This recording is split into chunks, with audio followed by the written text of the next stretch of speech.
அனைவருக்கும் அற்புதமான காலை வணக்கம். உங்களின் ஒருவன் பி சுரேஷ்குமார். தினம் ஒரு திருக்குறள். இன்றைய திருக்குறள் அதிகாரம் வெகுளாமை. ஆங்கிலத்தில் ரீஸ்ட்ரெய்னிங் ஆங்கர்ன்னு சொல்லுவாங்க. குறள்: சினமெனும் சேர்ந்தாரை கொல்லி இனமெனும் ஏம புனியை சுடும். குறள் எண் 306.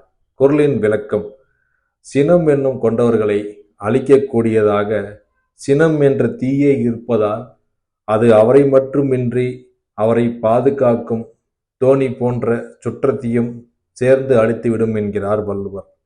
உதாரணத்துக்கு சொல்லணும்னா, கோபம் என்கிற சினம் கொண்டவர்களை அழிப்பதற்கு அந்த சினம் என்ற தீயே இருப்பதனால அது நம்மளை மட்டும் இல்லாமல் நம்மளை சுற்றி நிற்கும், நம்மளை பாதுகாக்கும் உறவினர்களையும் நண்பர்களையும் அது சேர்ந்து அழித்துவிடும்.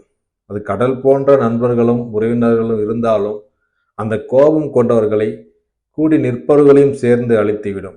அதனால கோபம் சினம் என்றுமே நன்மை தராது, தீமை மட்டுமே கொடுக்கும். அத்தகைய தீமை கொடுக்கும் சினம் நமக்கு எதற்கு? ஆகையால் இக்குறள் மூலம் சினத்தை தவிர்த்து அன்பை வெளிப்படுத்தி வாழ்வில் முன்னேறுவோம். இக்குறள் மூலம் மீண்டும் திருக்குறள்: சினம் என்னும் சேர்ந்தாரை கொல்லி இனம் என்னும் ஏம புனையை சுடும். திருக்குறள் கற்போம், வாழ்வில் உயர்வோம். நன்றி, வணக்கம்.